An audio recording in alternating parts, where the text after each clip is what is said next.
guys, welcome back to We Watched Movie. I am Mike, and today we were reviewing Ty West's new slasher film, X, a 70s style set slasher movie.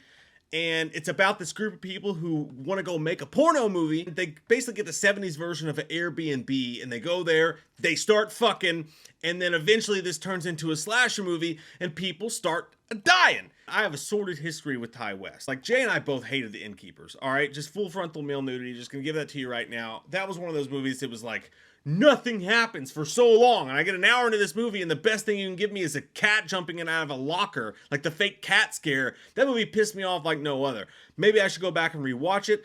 I don't know. But I did love The Sacrament. Like, I thought that was a really good take on the whole Jim Jones cult leader thing. And if you haven't seen The Sacrament, definitely check that out. I love taking my 12-year-old to see movies. This is a half porn, half horror movie. Don't take kids to see it, even the ones that like horror movies like my 12-year-old does. That was a good decision on my part. And the other thing I want to say is, I recommend going to see movies by yourself from time to time. Now, I think it has a bagels. I think it has a bad stigma to it, but I just want to recommend, hey, go see a movie by yourself. There is nothing wrong with it. I don't feel like anybody judges you for it, and it's just there's something therapeutic about going to the movies by yourself. I honestly do it often.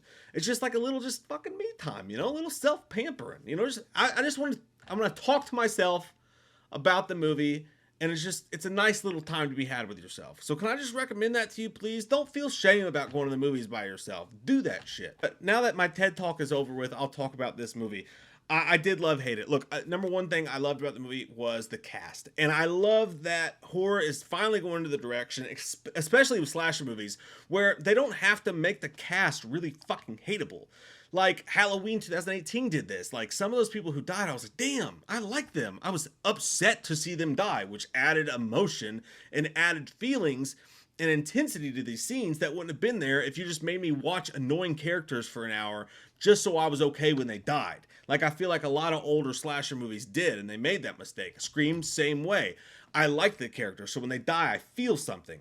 And I get the whole Floyd Mayweather thing, like he's popular because people pay to watch him die. But in a movie, I don't want to sit with 45 minutes of characters I fucking hate, which is something I hate about the slasher genre.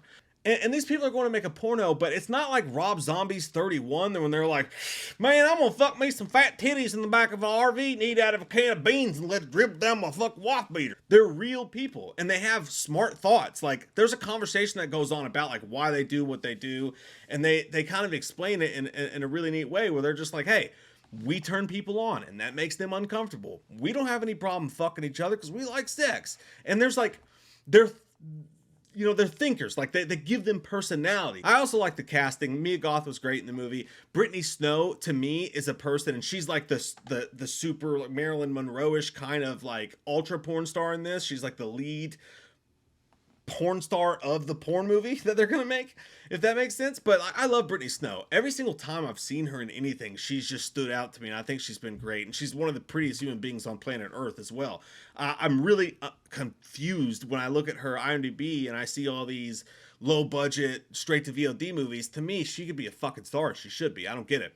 Martin Henderson is in this as well, and you'll know him as the Billy Loomis / Gavin Rossdale dude from The Ring, who gets eaten by Samara when she comes out of the TV screen at the end. I know she doesn't fucking eat him, all right? I did hear that Ben Affleck eats butt in the new Deep Water movie that just came out, but that's a story for another day. He's also the dad in The Strangers Pray at Night. You'll also notice him from Smokin' Aces. A good actor, and I think Ty West does have a knack for casting, such as people like Brittany Snow or Martin Henderson, where they are better typically than the movies that they're in. So he finds these actors in these lower budget movies and finds the right ones and puts them in his films, and I can really appreciate that. Martin Henderson's character is basically Matthew McConaughey in every movie he's ever been in, but he's hilarious. He's the financier behind the whole thing. He's the brains behind the operation. He's the one leading the charge for the porn film, and he's a fast talker.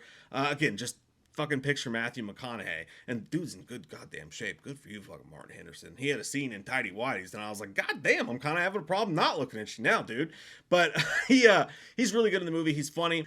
There's a scene where he's so excited about the stuff that they're making. He's talking to the director. He's like, I'm so pumped right now. Seriously, feel how hard my dick is. Come on, touch it. Kid Cudi's in this. Kid Cudi does a good job of this. He's like the main porn star guy that's going to be there. Jenna Ortega from Scream is in this, and she starts out, they call her church mouse. She's real quiet, timid, but then she starts to see people couple's fucking, and she's like, hey, that's a nice dick. There's a whole dynamic happening between this group of people. And what's good about it is that, like I said, they're likable and it's interesting what's going on between them. Also, the framing, the editing, this shit looks good as hell, man. It is just beautifully shot. There's one scene in particular where a character goes swimming in a lake. And I won't give away what happens with the scene, but like it just keeps panning back to this person skinny dipping in this lake. Tons of titties, by the way, in this movie. Just like titties, outlandish amounts of titties. Some titties you don't want to see, trust me. But she's swimming in the middle of this lake and like an alligator comes into frame. And it's just like, fuck, that is intense and beautiful all at once. Amazing job with all that shit. The problem I have with the movie is, like many Ti West films, it just takes fucking forever to get to the fucking point. I mean, I get like a Quentin Tarantino movie. It's got this insane fast dialogue and nothing can be happening and you can be super interested. They have that in this, but it's not that level. Like the characters are likable. I'm interested in the things that they're saying. I'm not bored. I'm just there. And like, it's nothing groundbreaking. It's just not hateable. And it's pretty to look at. But they take so fucking long. I guarantee the first kill cannot happen until past the halfway point of this film. Like, there's nothing bad about this movie at all. But when you get to the end of it, you go, I enjoyed that experience. At the same time, I don't know if I'll ever go watch this again. There's nothing in the first half of the movie for sure that I need to revisit. They just did a good job with it. And it was pretty to look at. And you get to the kills and it's like, it's so late in the movie by the time you get to them. And then it's all good, but it's nothing I haven't seen before, almost. When the kill is revealed, I won't even say who the killer is or how that works out. I feel like the trailer pretty much gives it away. At least once you've seen it, it gives it away. But when I'm watching it, there's some scenes that are intense, and I'm like, oh, grody, fuck biscuit. There's some nice little reaction moments in there. And that's why I do recommend watching the film. Like I do, especially for slasher fans. If you're a slasher fan, this is a slasher movie that's done really well. It just takes a really long time to get into the actual slasher portion of the movie. But there's some kills that are pretty grody, pretty good. So much uncomfortableness. Sexual uncomfortableness that happens. I feel like I was watching the wrong Jackass spinoff a couple times. But and yeah, like one of those movies where you're watching, you're in the theater going, oh, stop. No, please don't touch that titty. Some people are going to watch this and feel like someone was dicking them around for an hour but before they gave them a half an hour or so of an actual slasher movie. And they're really going to hate it. And then obviously a lot of people are going to love it because it's a slasher movie that's not fucking annoying as shit to watch. And sometimes for a slasher movie, that can be all that it takes. So it's a 7.0 for me. I enjoyed it. It's probably my second or third favorite Ti West film. And I do recommend it for horror fans. It's not scary at any goddamn point. Almost everything is telegraphed pretty goddamn well. I'll say that. There's not a whole lot of surprises. There's not a whole lot of cutting edge stuff. It's just like shit happens and like you're not having a bad time watching it, but you're never enthralled. Like, you know what I mean? Like you're never at any point, aside from the couple moments where like, oh, you're never fucking scared. I'll say that. I was never on the edge of my seat. I was never freaked out. Maybe one or two jump scares, but yeah, it just does. It's not real cutting edge stuff. It just happens in front of you and it's pretty to look at and it's enjoyable to watch. So it's a 7. It's just above average for me. I do recommend it for horror fans. So let me know what you guys think. Did you watch X? How do you guys feel about this? Because I feel it's going to be semi-polarizing. I feel like people either love it or they're really fucking annoyed by how long it takes to actually turn into a goddamn horror movie. And I understand both aspects of it. I really do. So I like it. I don't love it. I might want some more of it, in the immortal words of one great man, Tim McGraw. There's apparently a post-credit sequence, which I did not see. This lady, speaking of which, ironic for the movie, but she was extremely old. And when I was going into the theater, I saw her having a really hard time getting up the steps. So I just like waited, I didn't like hover over and be like, I'm trying to get my fucking seat. You know, I just like chilled back. So when she gets up to go to the bathroom, her and her husband who talked the entire film, when she gets up to go to the bathroom, I was at the edge seat. I like the edge seat, you know. I can guarantee there's going to be no one on that side of me at least. So I always get the edge seats. She gets up to move to the bathroom, and I'm like, all right, I'm going to get it completely out of her way. So I actually stand up, and I stand up in the aisle, and I allow her time to move through. When I did that, I knocked my phone off, and I heard it fall, and I didn't feel it immediately underneath me.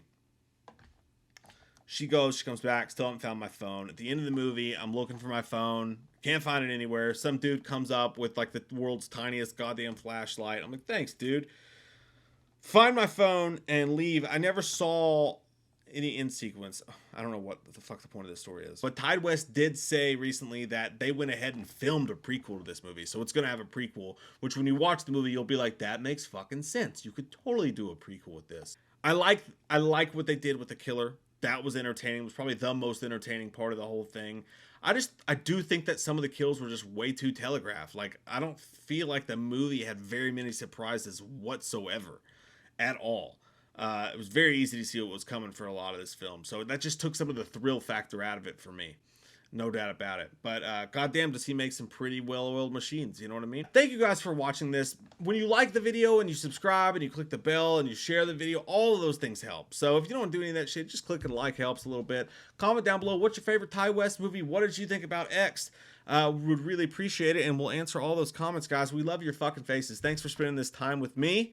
Tonight, I'm going to enjoy watching my bracket get fucking just shit all over.